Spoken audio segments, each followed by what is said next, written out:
Good morning. For those of you that don't know me, my name is Luke Israel, and I'm a sixth former here at Salisbury.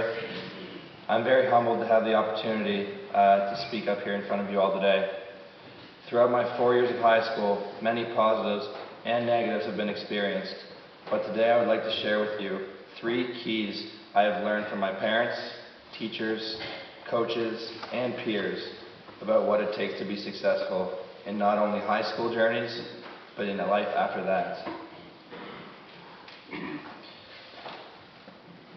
During my time at Salisbury, I've been fortunate enough to encounter some amazing people who have changed my life for the better, and I can't thank them enough.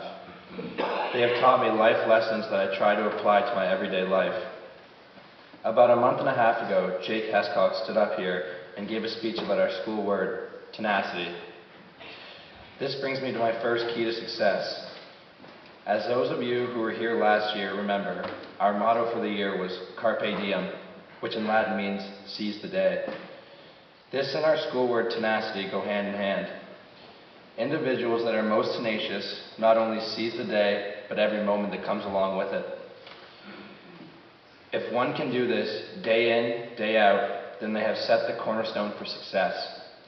Attacking everything you do with a positive attitude and a can-do mentality is contagious, and others will soon follow. Even if what you're attempting to complete isn't your strong suit, all anyone can ask for is your best effort. And if you bring that best effort and drain your tank on the task at hand, success will soon follow. Don't be the person who sits and says to himself, "What if?" The individuals who just sit back and let it happen are contagious as well, but in a negative way, like a flu. Be the person everyone wants to be around because they know that being in the presence of you will bring out the best in themselves. My second key point to success can be summed up by a quote from Theodore Roosevelt. He says that it is not the critic who counts, not the man who points out how the strong man stumbles, or where the doer of deeds could have done them better. In simpler terms, I'm trying to say that you should not allow others' views on you to be how you view and define yourself as an individual. Each and every one of us has traits that are strong and traits that are weak. Don't be scared about going out on a limb every once in a while in an attempt to improve one of those weaker traits because somebody might have something negative to say about it. I'm not telling you to be ignorant, but I'm simply saying that you should be confident in what you're doing because it's what you believe in.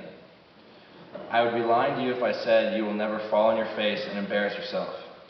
The only thing is, when you do fall, don't allow what others say to intimidate you from trying that again. Our depictions on ourselves, the man in the mirror, should be positive. We should see someone who has flaws, but is strong. Someone who makes mistakes, but is willing to make corrections to those mistakes. There is no such thing as a perfect man, but there is such thing as a human that knows that how they see themselves is the only thing that matters. And to me, that is the only perfect you can ask for. My third and final point to what can bring success is pretty straightforward. Don't let a day pass you by where you don't do something special for somebody else or yourself. Now I know that this is pretty vague, and there are a lot of ways that it can be interpreted, but it's meant to be that way. Doing something special can be as large as going on a mission trip to a third world country over spring break and helping people who are in need, or as small as sending your parents a love note during the day letting them know that you're thinking about them. Regardless if the act is small or large, believe me, it does not go unnoticed. If a community is filled with individuals who are all doing this and pulling the rope in the same direction, then the community will begin to flourish, and individuals will find themselves in a better place on the road to success. After getting into a routine of this, these acts become almost subconscious in a way that it is a part of a daily routine. If you can set a habit like this in a high school environment, when you get out of high school, you will be sure to have real success in the real world. I know that we all want to be fortunate enough to be successful one day as individuals. And I truly believe that if you follow these 3 keys of success, then no matter what field you are striving for success in, you will soon be thriving and successful.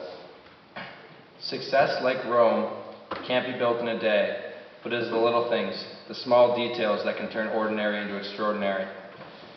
Being tenacious with a never-die attitude, not allowing others to define who you are, and doing at least one thing day in, day out to make the community a better place are three of the best ways, over time, to form habits that create a successful individual. I will wrap up my talk with the remainder of the quote from Teddy Roosevelt. He went on saying that credit belongs to the man who is actually in the arena, whose face is marred by blood, sweat, and tears, who strives valiantly, who errs, who comes short again and again because there is no effort without error and shortcoming, but who does actually strive to do the deeds, who knows great enthusiasms, the great devotions, who spends himself in a worthy cause, who at the best knows in the end of the triumph of high achievement, and who at the worst, if he fails, at least fails while daring greatly, so that his place shall never be with those cold and timid souls who never know victory nor defeat. I believe that if you think about this quote, it perfectly sums up my talk. I would like to thank all of you for your time, and I hope that you have the best success in your future endeavors. Have a great day. Thank you very much.